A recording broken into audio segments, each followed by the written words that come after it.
Parmi les préoccupations qui sont propres aux expatriés, le moment du changement de poste est un moment extrêmement important. Il y a deux figures, je dirais, au niveau du changement de poste. Soit les deux personnes du couple sont en poste et donc il s'agit à la fois de suivre une opportunité pour l'un et de réussir à aligner le poste de l'autre, ce qui n'est pas toujours simple parce qu'on n'a pas toujours les mêmes opportunités dans les mêmes pays.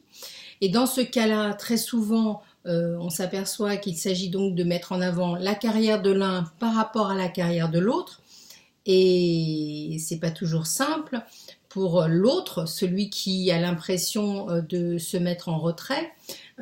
C'est très intéressant, c'est des problématiques très intéressantes parce que il s'agit de voir comment on va se renvoyer l'ascenseur le jour venu, comment on arrive à trouver parfois un compromis qui convienne à tous les deux, ou même comment l'un peut mettre un temps sa carrière de côté pour pouvoir favoriser celle de l'autre.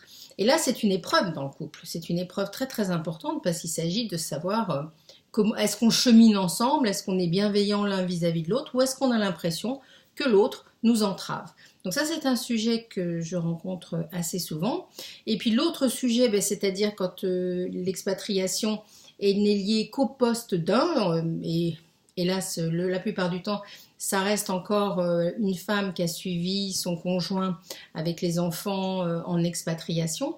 Là, le sujet est plus le sujet de la vie dans le pays, c'est-à-dire comment on suit à nouveau quelqu'un. Alors souvent il y a eu plusieurs expatriations, je rencontre des femmes qui ont eu l'impression d'avoir suivi pendant des années leur conjoint, et puis d'un coup il arrive qu'elles n'en avaient plus envie, qu'elles aient envie soit de rentrer dans le pays d'origine, soit de ne pas suivre pour une fois. Donc la problématique des expatriés en règle générale, c'est, dans les couples en tout cas, c'est de réussir à mettre en parallèle la vie de l'un et la vie de l'autre. C'est-à-dire que quand on est très fort, très unis, c'est simple de s'expatrier parce qu'on le vit comme un projet commun et un projet en général joyeux. Mais avec les années, quand on n'en est pas à la première expatriation, mais à la deuxième, troisième, voire quatrième, ça peut devenir un sujet de discorde important, de savoir où on va vivre, ce que l'on a envie de vivre. Est-ce que l'un a envie de rentrer alors que l'autre a envie de rester?